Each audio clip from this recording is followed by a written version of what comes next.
My son had no idea my paycheck had just skyrocketed when he screamed at me to get out, branded me a worthless bum, and splashed piping hot coffee all over me. I didn't utter a word, just turned around and walked away. The next morning, his face turned white when I rolled into the driveway in a brand new luxury sports car, and what happened next left him completely shaken. Can you even imagine being called a worthless beggar by your own son, and then having hot tea thrown in your face? That day, I truly thought my life was over. But what he didn't know was that my story was just beginning, a shocking new chapter that would leave him utterly speechless the very next day. Honestly, I never thought I'd be telling a story like this.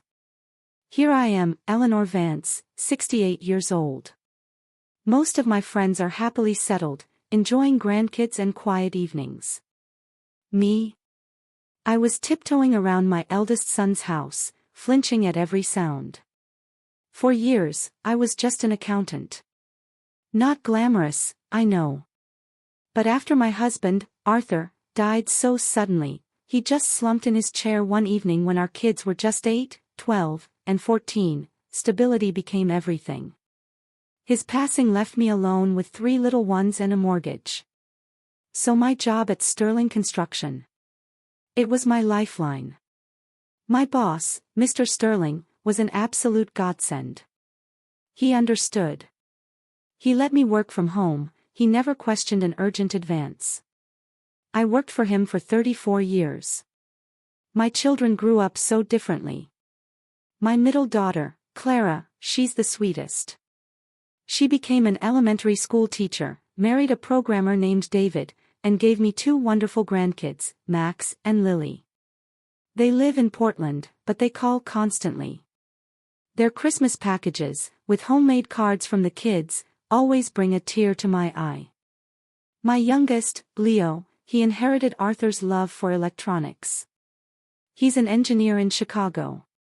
He doesn't call as often as Clara, but he quietly sends me money every month, even when I tell him I'm fine. He's been through a tough time recently, just divorced his wife, Brenda, and sounds a bit lost on the phone, but he's adjusting. Then there's Mark. My eldest. He was always difficult, impulsive, stubborn, a bit of a bully, even as a child. Arthur was better at handling his temper. After Arthur was gone, I sometimes just didn't have the energy, or maybe the patience. Maybe I made mistakes with him. Or maybe he was just born that way.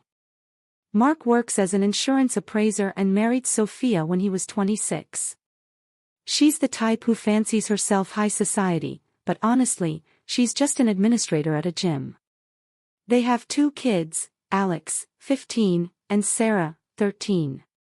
Moving in with them wasn't something I planned. After I retired, my little house was finally paid off. My pension was modest, but I managed, even doing some consulting. Then, last fall, a flood. Basement, first floor, everything ruined. Insurance barely covered it. All my savings gone, just enough left for utilities. I was actually looking at my grandmother's silver, wondering what it was worth, when Mark called. "Mom," he said, sounding strangely concerned. "How about you move in with us? The kids miss you, and Sophia and I would feel better with you around. We could even rent out your house for some extra income." I hesitated. Mark and I had always been distant. Sophia and I barely exchanged 2 words at family gatherings. But he kept pushing, and eventually, I caved. I sold most of my furniture, rented out my house for just enough to cover taxes and insurance, and showed up at their San Antonio doorstep with 2 suitcases. The first few days. Better than I expected. Sophia was unusually friendly, showed me my guest room, even cleared a space in the fridge.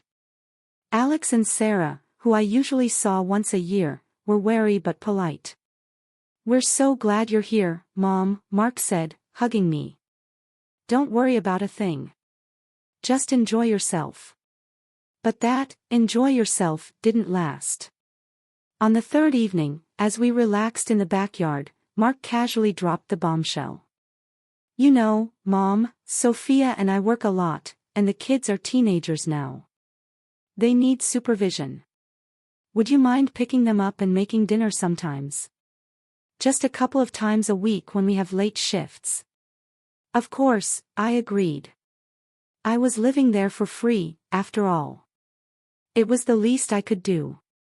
A couple of times a week quickly became every single day. Sophia suddenly needed to develop professionally, signing up for manicures, pedicures, and then mental balance, yoga classes. By the end of that first month, I was doing everything. Breakfast, lunch, dinner, laundry, ironing, cleaning, school runs, homework help, extracurricular chauffeuring. And my opinion? Worthless. Any initiative from me was met with irritation. One night, I made my mother's famous casserole. What is this disgusting stuff? Sophia grimaced, barely glancing. You know I don't eat gluten. I stammered, but there's no gluten, just vegetables, a little cheese. I said I don't eat it, she snapped, turning to the kids. Pizza. They cheered. Mark didn't even look up from his phone. Another time, I bought Alex a new shirt for a school event. His old ones were so worn. What are you doing? Mark roared when Alex showed it off. Are you trying to make it look like we can't provide for our own son? Give that rag back and stay out of our business. I tried to explain. I just wanted to help. It's not cheap junk, it's good quality. Who cares? He threw the shirt on the floor. We don't need your charity. He didn't speak to me for a week. Sophia constantly made snide remarks about certain pensioners sticking their noses where they don't belong. The worst part? My grandkids absorbed their parents' attitude like sponges. At first, they at least said hello. Now, they pretended I didn't exist. Alex, thinking I couldn't hear, called me an old hag. Sarah wrinkled her nose, saying I smelled old. I tried to talk to Mark. He just waved me off. Stop being so dramatic, Mom. You live here for free. Be thankful. My only solace was those calls from Clara and Leo. Clara always started by asking how I was, listening carefully to my guarded answers. I didn't complain. I didn't want to create family drama. But I think she sensed something. Mom, you don't have to live with Mark, she'd say. David and I would love for you to move in. I'd joke, Portland's too damp for my joints, dear. Besides, you have enough on your plate with the kids. Leo, less perceptive, always offered money. Mom, I can send more. Just tell me what you need. I have everything I need, son, I'd reply. You buy yourself something nice. Compared to those warm conversations, life at Mark's felt even more oppressive. I was an unwelcome guest, tolerated only for the work I did. Sophia openly bragged to friends about her free housekeeper and babysitter. If I dared ask Mark for anything, a ride to the clinic, for example, he'd sigh and roll his eyes. Don't I have anything else to do? Call a taxi.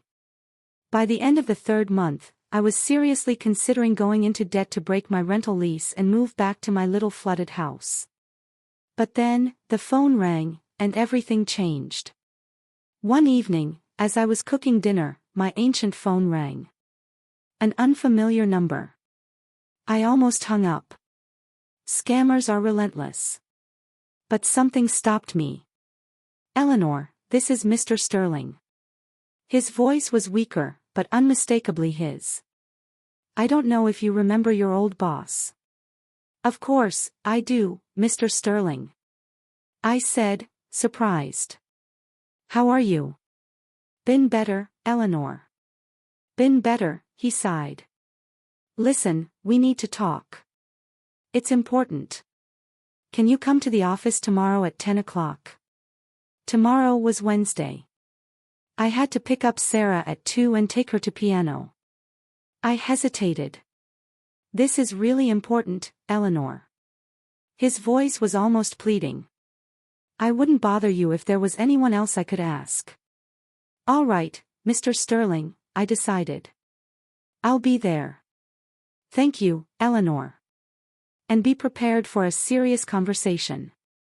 He hung up, leaving me utterly baffled. We hadn't spoken since I retired. What could be so urgent? And why did his voice sound so doomed? The next morning, cool even for late April, I was up at 5 hours before anyone else. Preparing breakfast for the family, getting myself ready. Thoughts of Mr. Sterling kept me awake most of the night. Sterling Construction's office was in the same building I'd worked in for decades, but inside, it was transformed. Glass walls, trendy coffee machines, young, busy people with tablets. The reception desk had a girl with bright red hair and piercings, a far cry from the stern Mrs. Jenkins of my day. I have an appointment with Mr. Sterling, I told her. Eleanor Vance. She looked up, surprised, scanning me. He's waiting for you. 4th floor, last door. As the elevator ascended, I nervously tugged at my old tweed jacket. It was decades old, but still decent. I always took care of my things. Mr. Sterling's office was also new, spacious, with a panoramic view of San Antonio. But Mr. Sterling himself, he looked terrible. Gaunt, completely gray, deep shadows under his eyes. When he stood to greet me, I noticed a slight limp. Eleanor, he exclaimed with a warmth I hadn't expected. How wonderful to see you. Please sit. He came around his massive desk, sitting next to me, abandoning the formal distance of a boss. You haven't changed a bit, he smiled. But you, Mr. Sterling, I started, but bit my tongue. I look terrible, I know. He waved a hand. Pancreatic cancer. Late stage. Doctors give me 3 to 6 months. I gasped, pressing a hand to my lips. Mr. Sterling had always been the picture of vitality. Seeing him so diminished was heartbreaking. I'm so sorry, I murmured. Don't be, he said, a weak smile playing on his lips. I've had a good life, Eleanor. Built a business, raised a daughter, even played with my grandkids. But that's not why you're here. He paused, gathering strength. The company is in danger. After my diagnosis, I started preparing to sell. I want my employees protected, and my family to get a fair deal. But my CFO, Patrick Reed, you remember him? I nodded. Patrick was a slick young Wall Street type Mr. Sterling had hired a few years before I retired. He's cooking the books, Mr. Sterling continued, lowering his voice. Hiding assets, underreporting profits, creating fictitious debts. He's setting it up to buy the company for pennies after I'm gone. I have proof, but I need someone who understands all his schemes, who can fix this before the sale. And you thought of me? I asked, astonished. But I've been retired for 3 years. Everything's changed. New programs. Mr. Sterling covered my hand with his dry and hot one. You're the best accountant I ever worked with. Sharp mind, tremendous integrity. I trust you more than anyone. He squeezed my hand tighter. I'm offering you the position of Chief Financial Officer, with full access, signing authority, and a salary of $75,000 a month. I gasped. $75,000. Tens of times more than I'd ever earned. That's impossible. I breathed. You could hire anyone from Wall Street for that kind of money. That's where Patrick came from, he said with a bitter smile. No. I need someone I can trust. Someone who knows this company inside out and won't sell it out for personal gain. He handed me a folder. Here's a 6-month contract. Enough time to get everything in order and prepare for an honest sale. Take a look. Think about it. But don't drag your feet. Time is against us. My hands trembled as I took the folder. It felt unreal. $75,000 a month, even for 6 months, was more than I'd made in the last 10 years of my career. What about Patrick? I asked. He just gave up his position. I fired him this morning. Mr. Sterling allowed himself a faint smile. Security's packing his things. He'll threaten to sue, of course, but I have enough evidence of his shenanigans that he'll prefer to leave quietly. I need to think about it, I said, still reeling. Of course, he nodded. But I hope you'll agree. You're the only one who can save what I've built my whole life. I returned home in a daze. The folder with the contract felt hot in my hands. 1,000 thoughts spun in my head. This was a chance not just for financial freedom, but to help a man who'd always been kind to me. But could I, at my age, handle such responsibility? I paused outside Mark's house, catching my breath. I needed an excuse for my absence. Sarah had probably missed her piano lesson and complained. I was right. The moment I stepped inside, Sophia was furious. "Where have you been?" she snapped. Sarah had to take the bus. She missed her piano lesson. I had to go to the clinic, I lied, not wanting to mention Mr. Sterling's offer. A cardiologist appointment opened up, and I'd been waiting 2 months. And you couldn't warn me. Sophia crossed her arms. I missed an important client meeting because of you. I had to take time off to pick up Sarah. I tried to call, but my phone died. I continued inventing. I'm so sorry, Sophia. It won't happen again. Like hell it won't, she snorted.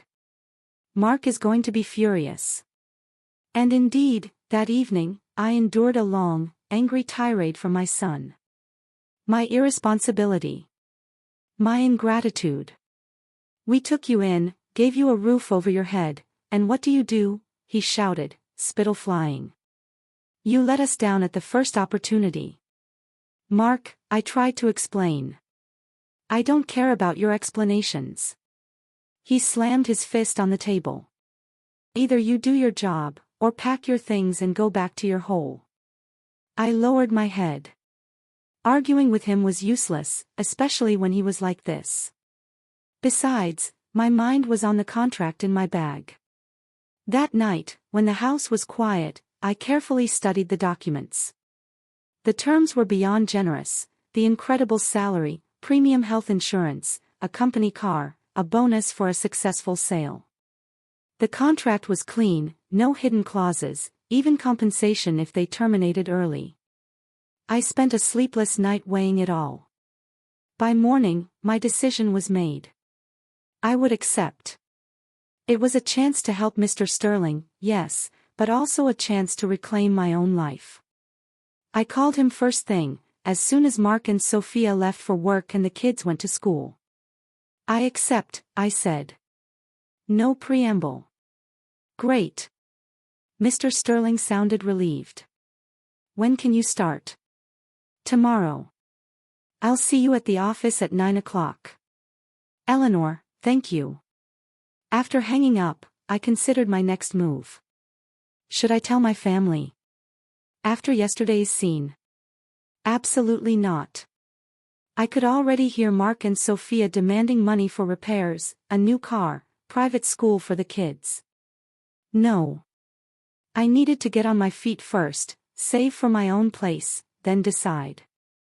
For a cover story, I invented volunteering at the local library, sorting books, helping visitors. It sounded plausible enough for someone my age. That evening, I casually mentioned my volunteering at dinner. The library? Mark asked, mouth full. Why? So I don't sit home all day, I shrugged. Need something to do. Be around people. Who's going to pick up the kids and cook dinner? Sophia immediately chimed in. I arranged to work part-time, I lied. I'll be done by 2, so I'll have time.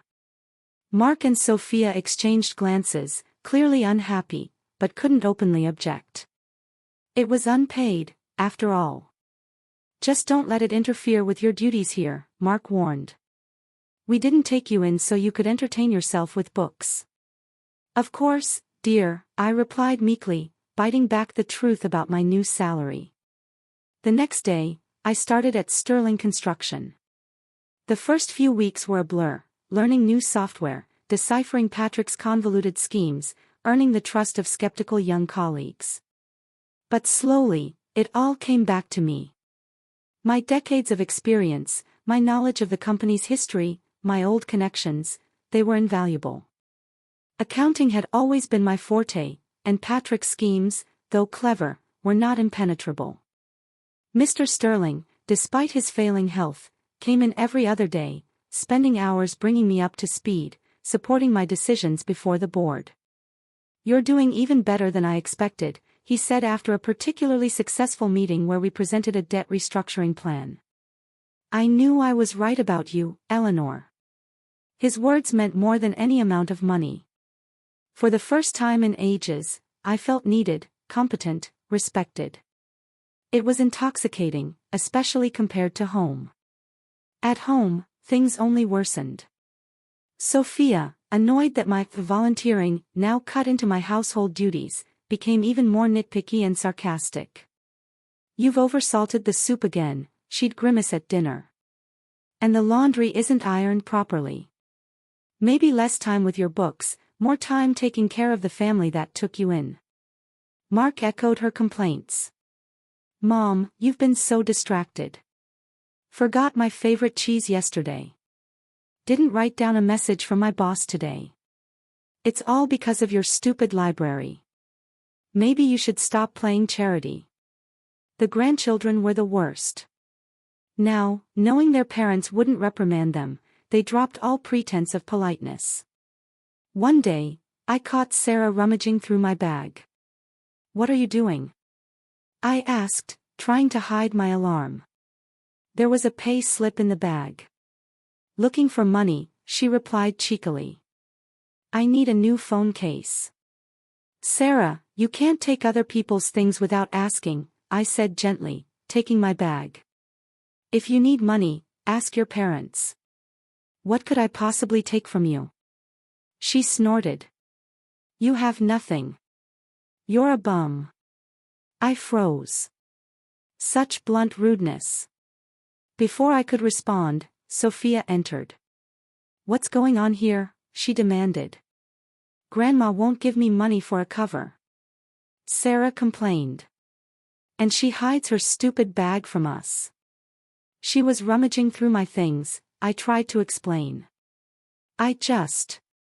What secrets could you possibly have? Sophia interrupted. You live in our house. You eat our food. If my daughter asks you for something, you help her. No buts. Sophia cut me off. Give her the money for the cover since she's asking. I don't think you have anything more important to spend it on. I silently took out my wallet, handing Sarah a $20 bill, money I'd saved for new tights. She snatched it with a triumphant grin and ran off. And remember, Sophia poked me with her finger. No secrets in my house. Got it? After she left, I sank onto the bed, trying to stop my hands from shaking. I needed a more secure place for my work documents. Another time, Alex accidentally spilled orange juice on my favorite blouse, which I just had dry cleaned for an important investor meeting. Oh, I'm sorry, he said with faint remorse, looking too pleased with himself. I didn't notice. It's okay, I sighed, knowing it wasn't an accident.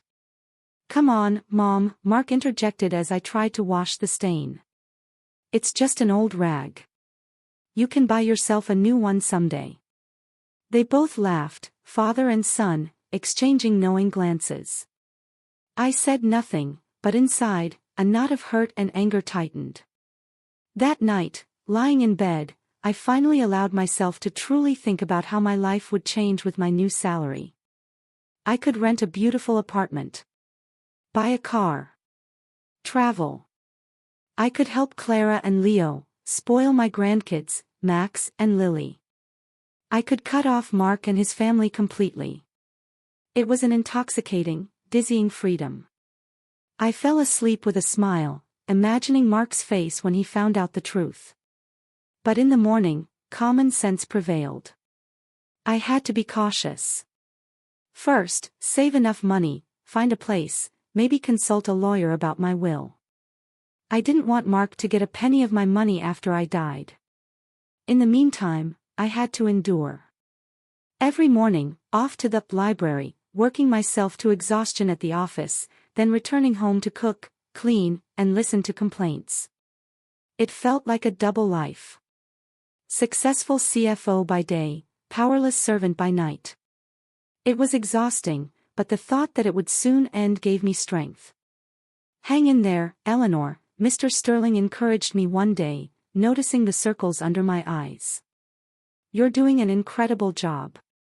Just a little more and we'll get the company out of this crisis." I smiled gratefully, not telling him about my home life. He had enough worries.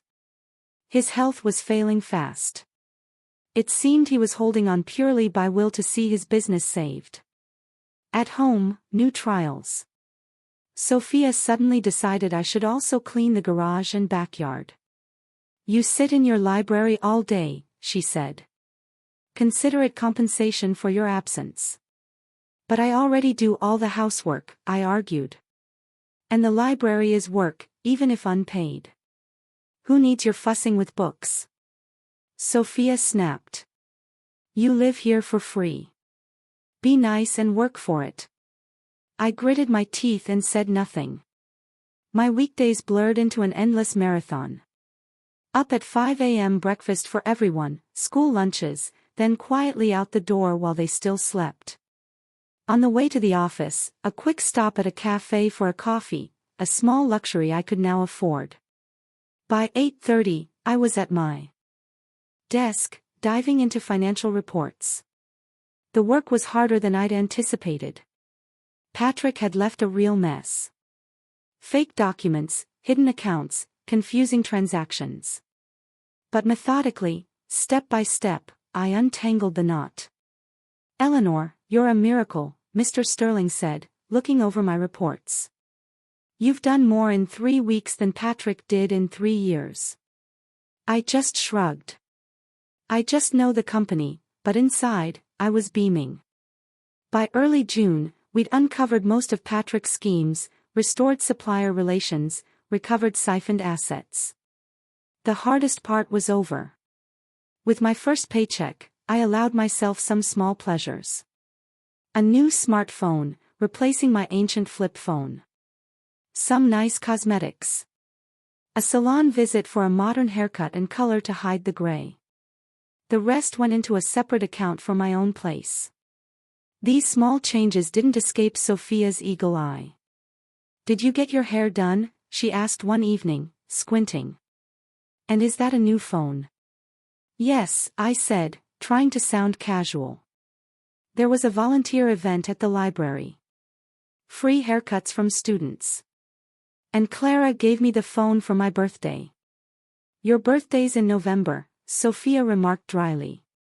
"Belated gift," I quickly replied. She was saving up. Sophia clearly didn't believe me, but she didn't press. She was more interested in whether I'd made the lasagna she'd requested. At the office, I was a different person. A respected professional. Young employees, initially skeptical, now came to me for advice. Even the board members who'd initially questioned my appointment started acknowledging my competence. "Mrs. Vance, you've done an amazing job restructuring the debt with Gardner Investments," Mr. Harrison, one of the most conservative directors, told me one day. "I think we all underestimated you." I nodded, accepting the compliment, and smiled inwardly, imagining Mark's reaction if he heard his mother spoken of with such respect. At home, the tension escalated. Mark and Sophia seemed determined to extract every last drop from me. My duties now included gardening, walking the dog, helping Alex with math. "Mom, you're an accountant," Mark would say, ignoring my protests of exhaustion. Explain these fractions. I don't have time. And I do. I finally snapped. Mark stared at me as if I'd spoken in a foreign language. Of course, you have time, he said slowly. What else do you do? Your volunteer work is just a hobby we graciously allow. I'm a person, too, I said quietly. I have my own things to do, my own needs. What other needs? He snorted. You have a roof over your head, food to eat. What more do you want? Instead of complaining, you should be grateful we took you in. His conviction was so sincere. I realized arguing was pointless. He truly believed he was doing me a huge favor, and I should be eternally grateful. I said nothing, swallowing my resentment, and went to help Alex with math. The boy greeted me with undisguised contempt. Don't think I'm going to listen to some old woman. Just do my homework for me. I took a deep breath. Just a little longer. Mr. Sterling noticed. One day after a meeting, he kept me in his office. Is something wrong, Eleanor? He asked with genuine concern. You look exhausted. I wanted to brush it off, say I was fine, but suddenly, I couldn't keep it in anymore. I told him everything. My life with Mark and Sophia, the constant humiliation, the impossible double life. He listened silently, intently. When I finished, he shook his head. Eleanor, why do you put up with this? You now have the means to live on your own. I'm saving for a place, I explained. I want a nest egg before I take the plunge. That's wise, he nodded. But don't forget, life is too short to waste on those who don't appreciate you. His words struck a chord, especially coming from him. Mr. Sterling was fading. Every day could be his last. Yet, he kept coming in, solving problems, planning for a future he wouldn't see. You're right to want financial independence, he continued. But don't let them break your spirit. You're a wonderful woman, Eleanor, and you deserve respect. After that conversation, something shifted in me. I still did my chores, but I no longer tried to please Mark and Sophia. If their requests were excessive, I calmly refused. If the children were rude, I didn't swallow it. I firmly told them it was unacceptable. This didn't go unnoticed. Sophia complained to Mark that I'd let myself go. He reprimanded me, but I responded politely, without my former submissiveness. What's wrong with you, Mom? He asked one night when I refused to iron all his shirts. You've changed. I'm just a human being, Mark, I replied. And I have my limits. Are we asking too much of you? He asked, offended. After everything we've done for you. What exactly have you done for me? I asked quietly. What do you mean? He looked genuinely surprised. We gave you a roof, food, a family. Without us, you'd be alone in your shack counting pennies. In his eyes, I saw absolute conviction. For Mark, this wasn't manipulation, but fact. He truly believed he was doing me a grand favor. For the first time, I realized the depth of the chasm between us. My own son didn't see me as a person, but as a function, a tool for his convenience. No words could change that. From that moment, I began counting the days. Every morning, leaving for work, I'd mentally tick off another day. Every evening, returning to Mark's house, this is temporary. My inner detachment must have been obvious because their attitude worsened. Sophia stopped pretending to be polite. Alex and Sarah openly ignored me. Mark spoke to me with increasing irritation, as if I were a disobedient child. In mid-July, with enough money saved for my first month's rent, it all finally happened. It was Saturday, my only day off. The office had a cleaning day, and I'd told my family I was doing inventory at the library. I planned to spend the day looking at apartments, but Mark and Sophia had other plans. Mom, my son announced at breakfast. Sophia and I want to see this new movie. Will you watch the kids? I have some things planned, I replied cautiously. What things? Sophia didn't look up from her phone. You have the day off. You could be doing something useful, spending time with your grandchildren. I have a doctor's appointment, I lied, knowing they wouldn't believe me anyway.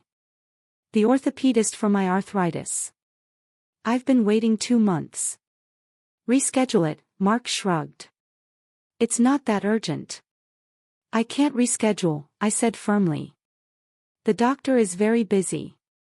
The next appointment won't be until September. So what? Sophia interjected. You can wait.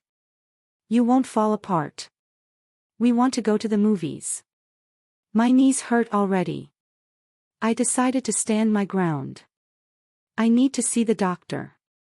God, Mom. Mark rolled his eyes.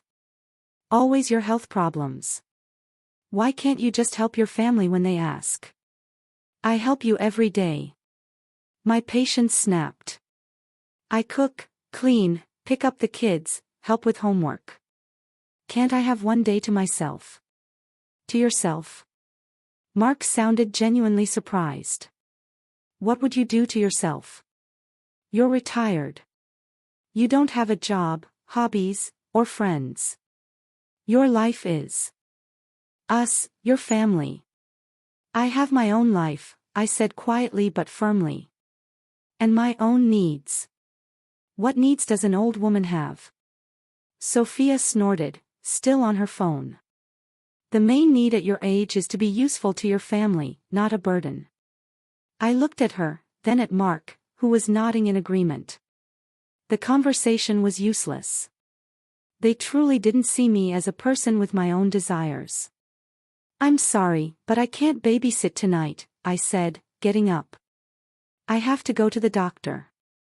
Didn't you hear what we said? Mark's voice rose. You're not going anywhere. You're staying with the kids.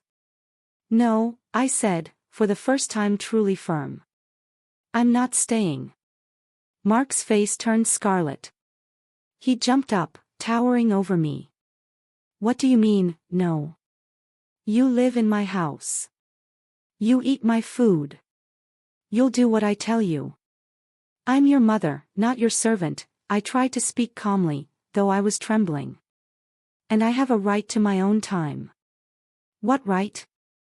Mark roared. You live here out of the goodness of our hearts. Do you understand? If it weren't for us, you'd be living in your hole, counting pennies until you died. His words hit harder than I expected. Not because they were true, I knew I could afford a better life than this now, but because they laid bare his contempt. I'm leaving, I said, strangely calm. I'm going to see the doctor now. We'll talk tonight when you've calmed down. I turned to leave the kitchen. Mark grabbed my arm, squeezing my wrist painfully. You're not going anywhere. I told you, you're staying with the kids. Let go. I struggled. You're hurting me. Hurting you. He laughed. A chilling, malicious sound. You don't know what hurting is yet, you ungrateful old hag. We took you in, gave you a home, and instead of gratitude, you throw a scene. Sophia looked up from her phone as if nothing unusual was happening. Let me go, Mark. I repeated. Right now, or what? He squeezed harder. What are you going to do, you beggar? Where will you go without us? Who needs you? Something snapped inside me. Years of hurt, humiliation, and rejection boiled over. I ripped my hand away and, to my own surprise, screamed, I need myself. I'm a human being, not a thing. I'm your mother who raised you alone after your father died. Who worked 2 jobs so you could go to college. And this is how you thank me. By treating me like a servant. By humiliating me in front of my own grandchildren. My screams seemed to stun everyone. Sophia even looked up from her phone. The children froze, mouths agape. But Mark quickly regained his composure. "How dare you raise your voice to me in my own house," he hissed, grabbing his mug of hot tea from the table. "You." He didn't finish. Instead, he threw the hot tea in my face.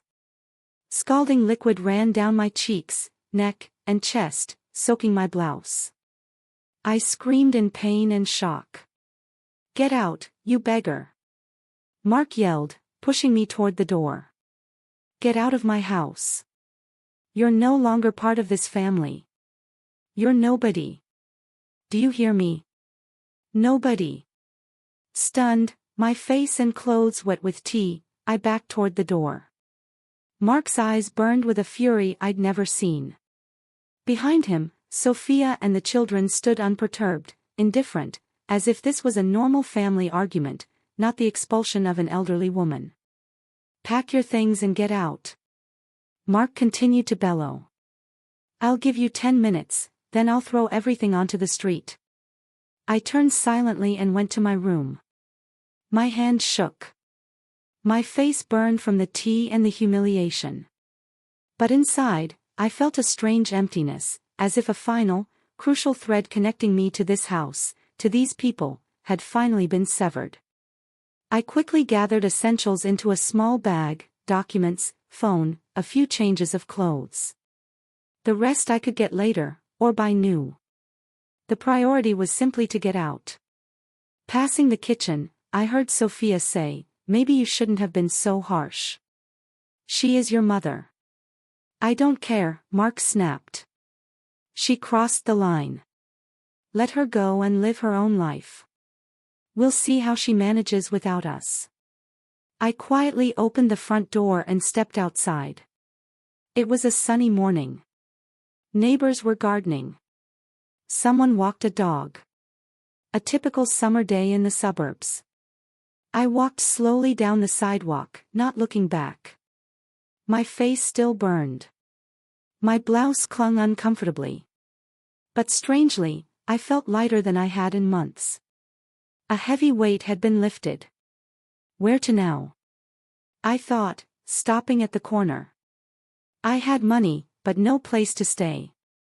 I could call Clara or Leo, but I didn't want to drag them into this.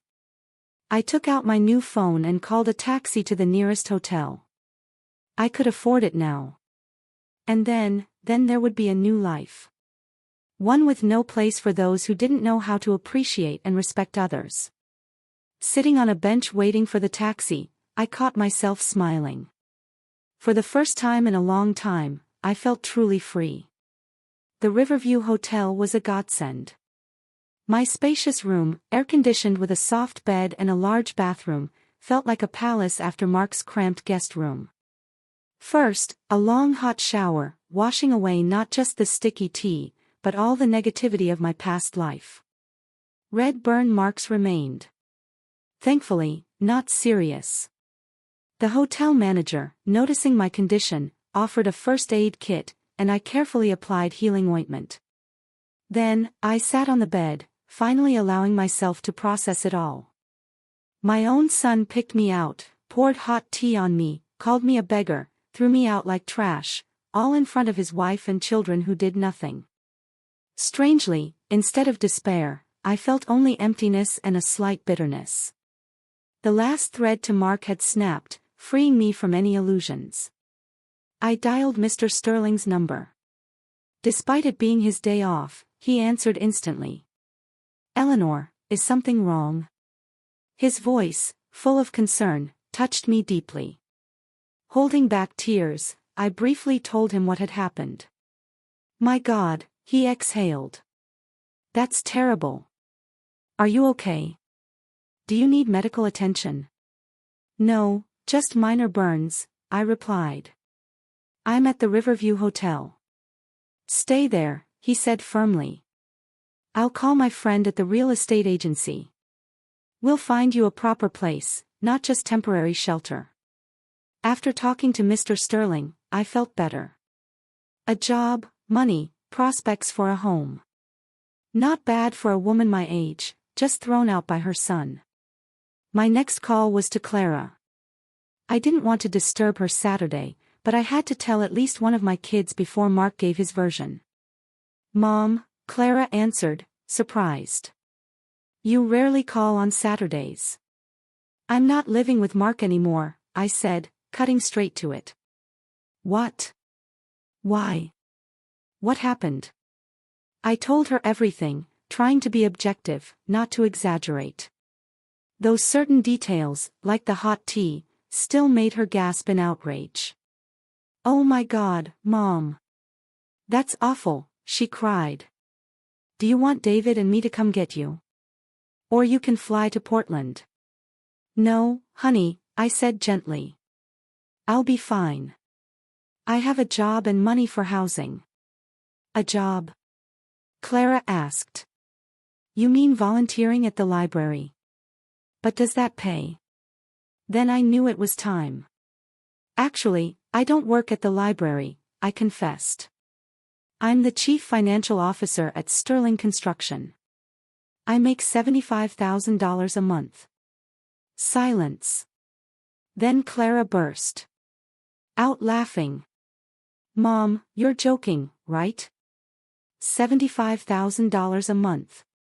That's insane." "It's true," I said calmly. "Mr. Sterling offered me the job 2 months ago. I kept it a secret from Mark and his family. Because, well, you know why." We talked for almost an hour. Clara bombarded me with questions, offered to help again. I assured her I could manage, but promised to keep her updated. After Clara, I called Leo. My youngest son's reaction was more subdued. He wasn't emotional, but I sensed his genuine outrage at Mark's behavior and his relief that I was safe. The next morning, Mr. Sterling called. "Eleanor, my friend Daniel at the real estate agency found something special.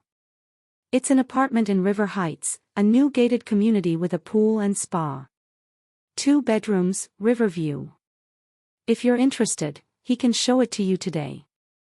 I agreed, though I doubted such a place was in my budget. River Heights was one of San Antonio's most prestigious complexes.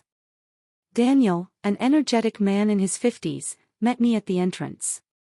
The grounds were stunning. Manicured lawns, fountains, flowering shrubs. The apartment itself was simply breathtaking. A spacious living room with panoramic windows overlooking the river. A modern kitchen, 2 bedrooms, 2 baths, even a small study. Daniel named the price, and I was shocked. It was well within my means. "The owner is going abroad for 3 years," he explained. "He wants a reliable tenant. I told him about you, CFO of a reputable company, recommended by Mr. Sterling himself. He agrees to a long-term lease at a fixed rate, and you even have first refusal if you decide to buy." The next day, I signed the lease, and by evening, my few belongings from the hotel were moved in. The empty rooms looked a bit cold, but that was temporary. I now had the means to furnish it to my liking. On Monday, I returned to work with renewed energy. My colleagues noticed. I looked more focused, more vibrant. Over the next 2 weeks, I immersed myself in my new life. Days at the office, nights furnishing the apartment. A designer sofa, an orthopedic mattress, a natural wood dining set. Each new item solidified my new identity, a successful, independent woman who could live exactly as she chose. One evening, working late with Mr. Sterling, discussing strategy for upcoming buyer negotiations, he suddenly asked, "How do you get to work, Eleanor?" "By taxi," I replied. "It's convenient from River Heights." "Why don't you buy a car?" he suggested. "Your contract includes a company car, but you haven't used it." I realized he was right. With everything else, I hadn't even thought about it. "I haven't driven in years," I admitted. After Arthur died, we only had 1 car, and Mark took it when he left for college. I just got used to public transport. "But you can drive?" Mr. Sterling pressed. "Of course. I just need practice. Then it settled, he smiled, his characteristic, determined smile. Tomorrow we're picking out a car. And not just any boring runabout. Something befitting your new status. The next day, despite his failing health, Mr. Sterling personally drove me to a Jaguar dealership. My jaw dropped. Mr. Sterling, this is too much. I protested. I don't need such an expensive car. Eleanor, he said seriously, I won't be around much longer. I want to do good for people who deserve it. Let me do this. The sales manager, recognizing Mr. Sterling, greeted us warmly and led us into the showroom where gleaming cars, each worth more than I'd earned in my entire life, awaited. You need something elegant but with character, the manager said, looking me up and down. May I suggest the F-Type? Our sports convertible.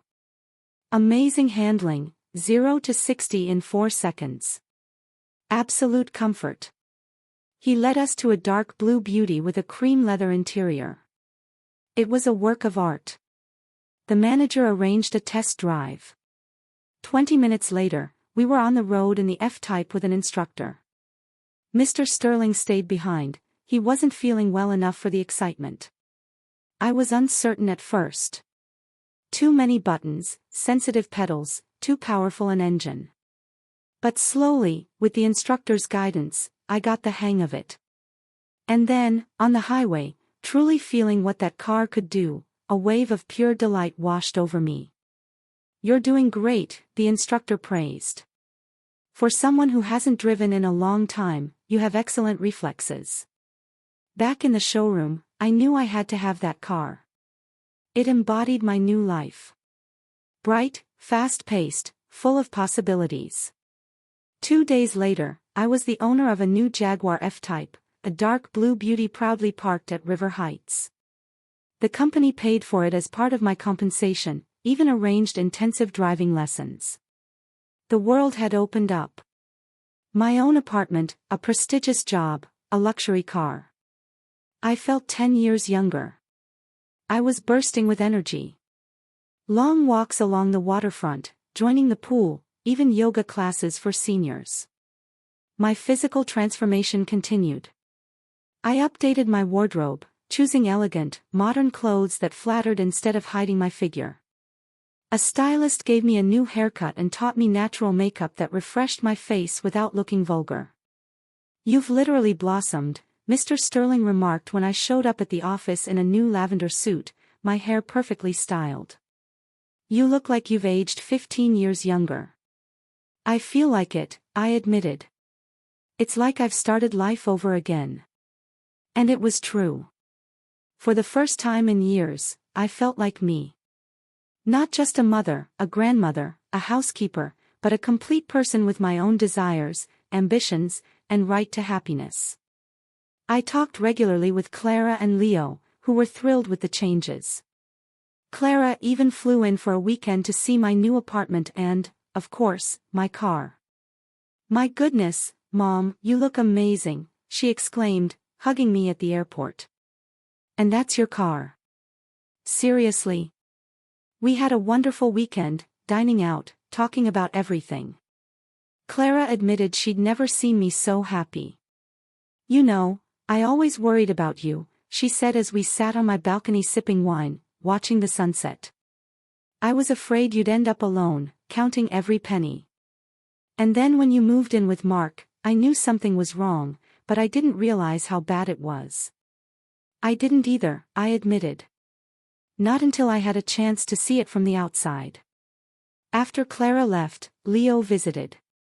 He took 3 days off work from Chicago. When he saw my new life, he just shook his head respectfully. Wow, Mom, you showed us all up. We had a wonderful time. Practical as ever, Leo helped with technical things, setting up my computer, installing a security system, even hanging shelves. You know, he said as we said goodbye at the airport, I always knew you were special, but you've exceeded all expectations. His words touched me deeply. For the first time, I felt my children, at least 2 of them, saw me not just as a mother, but as a person with my own achievements and strengths. Work was also going well. Mr. Sterling and I completed the company's restructuring and began negotiations with potential buyers. Mr. Sterling's condition worsened daily.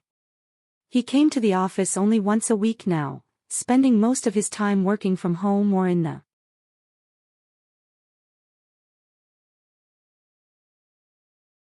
hospital, but his mind remained sharp, and we continued to function as a well-oiled team. In early August, Mr. Sterling called me to his home. He was significantly weaker now, confined to bed. "Eleanor," he said as I sat by his bed with a folder of documents. "Any news on potential buyers?" "Yes, and good news," I smiled. Bradford Industries has raised its offer to $120 million. Their lawyers are drafting the contract now. "Excellent," he smiled weakly. "I hope I live to see the signing." "Don't say that," I said, covering his hand. "You'll see your company pass into good hands." We discussed business, then the conversation unexpectedly turned personal. "How's your son?" Mr. Sterling asked. "You didn't tell me if you've had any contact with him since that incident." "None," I shook my head. "He called a few times, left messages, but I didn't call back." "That's the right thing to do," he nodded. "But you know, my daughter told me something interesting. Her husband works at the insurance company where your Mark used to work. Turns out he was fired for a serious mistake in the reports that cost the company a major client." "I see." I felt a slight pang of regret, nothing more. "That's not all," Mr. Sterling continued. "Rumor has it he's in serious financial trouble. The bank is threatening to foreclose on his house for late payments. He and his wife are trying to sell it quickly, but the market isn't favorable." I was silent, unsure what to say. On one hand, I felt a flicker of sympathy. He was still my son. On the other, a sense of higher justice. "I'm not telling you this to gloat," Mr. Sterling said gently, noticing my confusion. "Just thought you should know. Maybe it's time to get your things out of his house before it's too late." "Maybe you're right," I replied thoughtfully. "There are photos, letters, a few mementos I didn't have time to take." "Then don't put it off," he advised. "And don't let him hurt you again. You deserve better." That evening, I called Clara. She confirmed Mr. Sterling's words, adding details. "Mom, Sophia called me last week. They're desperate. Mark can't find a new job. He was fired in a scandal and got no references. They're selling their house, car, even furniture. Sophia asked if I could lend them money." "And what did you say?" "That we're in a difficult situation ourselves right now." Clara lied smoothly. "David's promotion is on hold because of restructuring, and the kids, you know how much education costs these days." "I know, dear," I said gently. "You did the right thing." "Mom," Clara's voice softened. "Don't you think you should help them? I know Mark did a terrible thing, but he's still your son." I thought about it. Did I really want to help Mark after everything? The humiliation, the eviction, the tea. "I don't know," I replied. "Honestly, I need to think about it. But first, I want to get my things. I'll call him tomorrow to arrange it." After Clara, I sat on my balcony watching San Antonio's lights, thinking about the twists of fate. 4 months ago, a powerless pensioner treated like a servant. Now, a successful CFO with a luxury apartment and a sports car. And Mark, who'd treated me so cruelly, was in despair. Was this justice or coincidence? What should I do? Help him or let him face the consequences? In the morning, I called Mark. He answered almost immediately, a strange excitement in his voice. "Mom, is that you?" "Yes, Mark," I said calmly. "I'd like to pick up my things. When can I come?" Of course." "Of course," he said with unusual eagerness. You can come anytime. I'll be home all day. Then I'll come tomorrow around 11, I said. Okay, Mom. And I wanted to say, I'm really glad you called. We missed you. I almost laughed. Not long ago, he called me a beggar. Now he missed me. Had Clara told him about my job, or was he so desperate he'd humble himself to get financial help?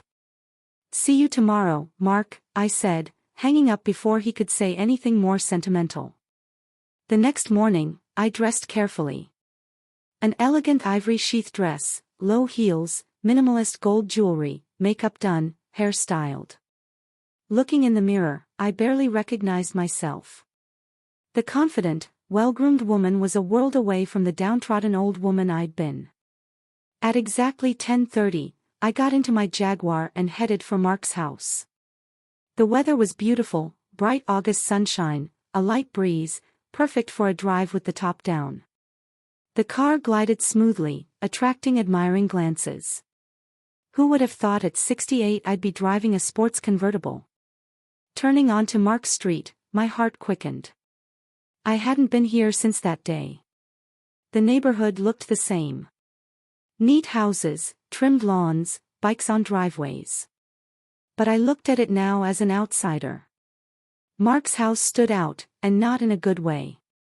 The lawn was unkempt, oil stains on the driveway, and a squat, "For sale," sign stood prominently. I parked the Jaguar right in front, turned off the engine, and paused. What did I feel? Strangely, almost nothing. No anger, no resentment, no desire for revenge, just a calm certainty that this stage of my life was over. I was here to close the chapter. I got out, straightened my shoulders, and walked to the front door. Before I could ring, it swung open, and Mark appeared. He'd lost weight, looked haggard, sunken eyes, dark circles, more gray hair. Mom, he exclaimed with exaggerated joy. I'm so glad to see you. He stepped forward as if to hug me, but I took a small step back and he awkwardly lowered his arms. Hello, Mark, I said calmly. I've come for my things. Yes, of course, he nodded, his smile forced. Come in, please. Sophia made tea and cookies. I walked inside, noticing how much had changed. Some furniture gone, pictures off the walls. What remained looked neglected. A strange smell hung in the air, stale food, dust, desolation. Sophia waited in the living room, wearing what she likely considered her best dress, a bit outdated, unflattering. Alex and Sarah sat nearby, unusually quiet, clearly embarrassed. Eleanor, Sophia stepped forward with a fake smile. How wonderful to see you. You look stunning. Her voice held genuine surprise. Her gaze appraised my outfit, my hair, my jewelry, so different from my former self. Thank you, Sophia, I nodded. You too. You look well. That last was a blatant lie. Sophia looked exhausted, unkempt. Please sit down, Mark said, gesturing to a chair. Would you like some tea or coffee? No, thank you. I remained standing. I don't have much time. I just wanted to pick up my things. Yes, of course. Mark rubbed his hands nervously. I packed everything into boxes. They're in the garage, but maybe you'd like to stay for a while. We haven't seen each other in so long. And whose fault is that? I asked, not raising my voice, but firmly. Mark blushed, lowering his eyes. Mom, we're all very sorry about what happened. I wasn't myself. I said terrible things. It's unforgivable, I know, but maybe we could start over. I looked at my son. His eyes showed despair, but not remorse. He was a drowning man clutching at straws. Mark, I said calmly. Let's not pretend. You found out about my new job from Clara or Leo and decided I could help you out with money. That's why you suddenly remembered your family ties. What? No. He feigned indignation.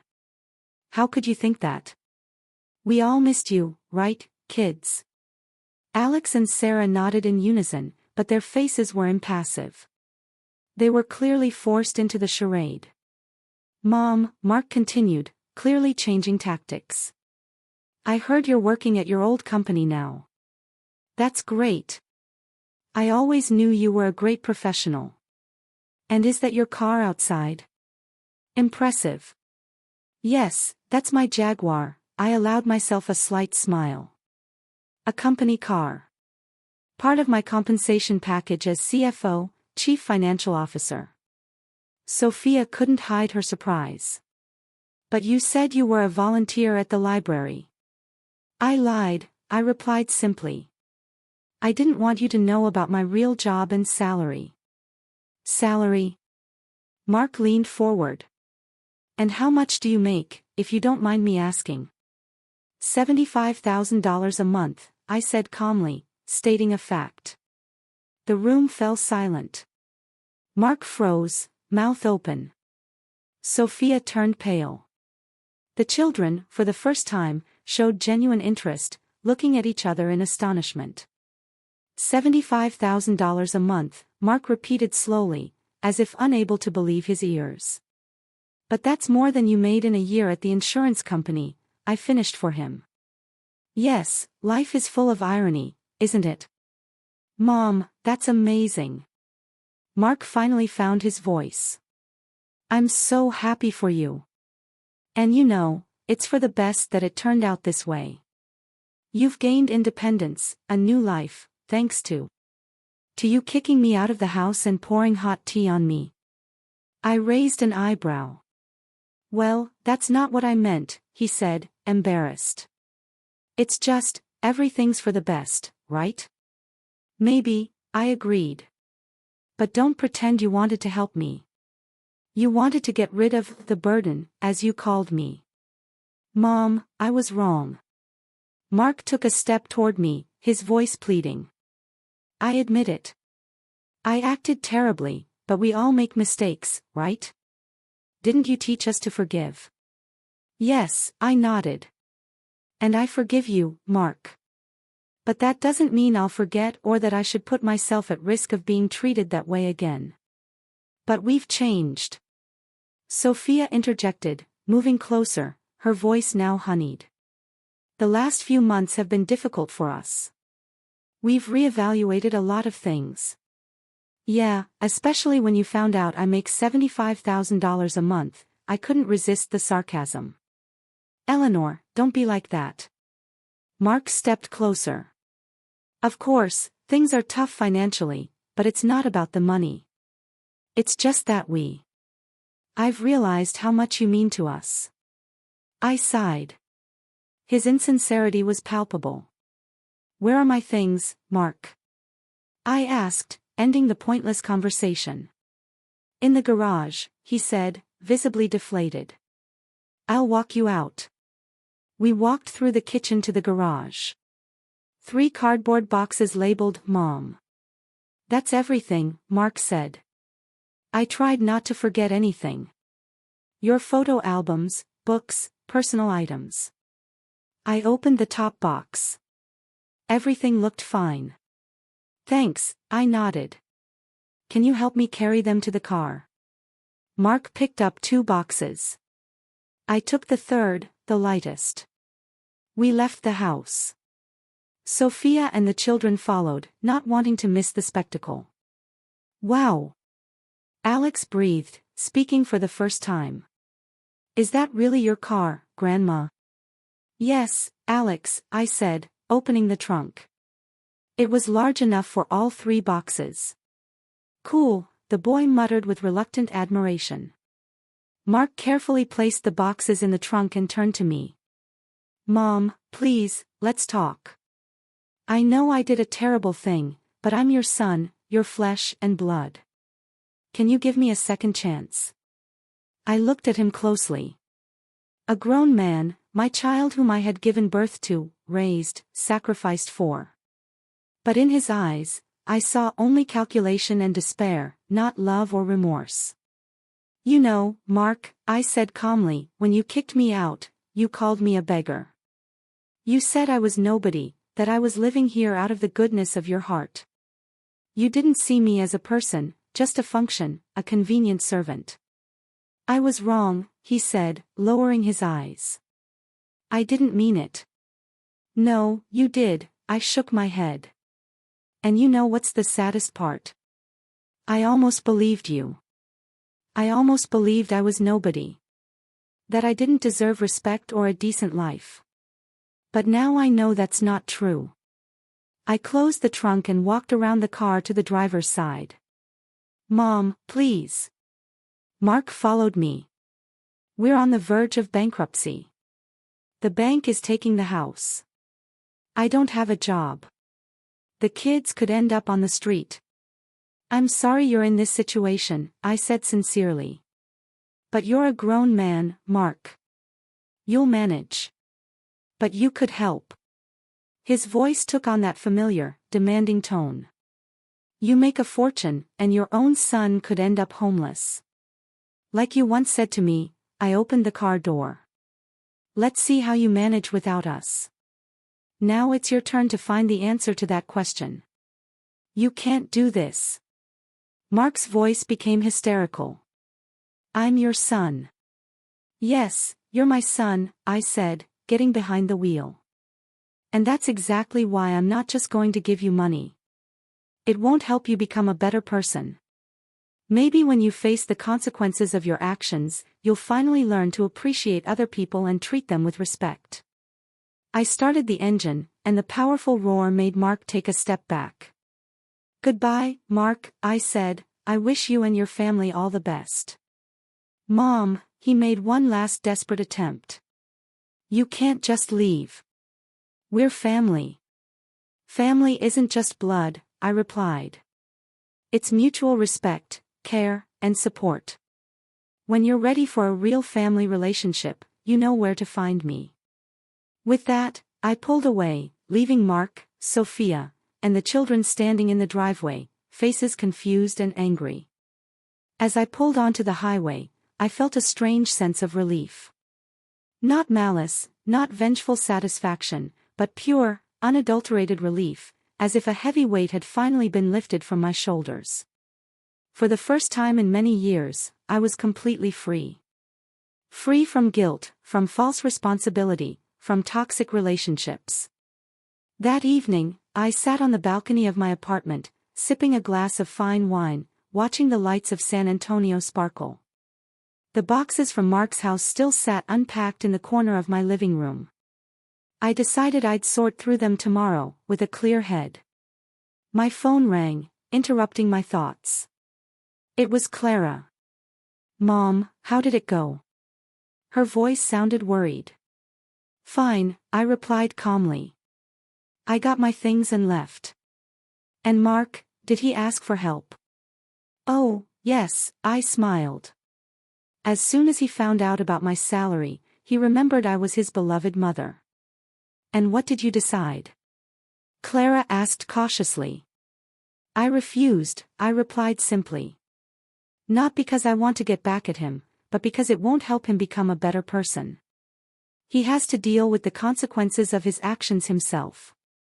Silence. Then Clara said quietly, You know, Mom, I think you're right. Mark has always been complicated. Maybe this is exactly what he needs. Maybe, I agreed. Time will tell. After talking to my daughter, I returned to the balcony. The night was warm, a light breeze carrying the scent of blossoming trees from the waterfront. Somewhere, distant music played, and I heard laughter, people living their lives with their joys and sorrows. I thought about how strange life was. 6 months ago, I was a dependent, downtrodden old woman my own son considered a burden. Now I was a successful, financially independent woman with my own home, car, and most importantly, a profound sense of self-worth. Money had certainly changed my life for the better, giving me freedom, comfort, and opportunities one never had. But the true wealth didn't come with a bank account. It came with the realization of my own value, the ability to defend my boundaries, and the courage to live the way I believe is right. What would you have done in my place? Have you ever faced such a difficult decision about family? Tell me what you think, I really want to know.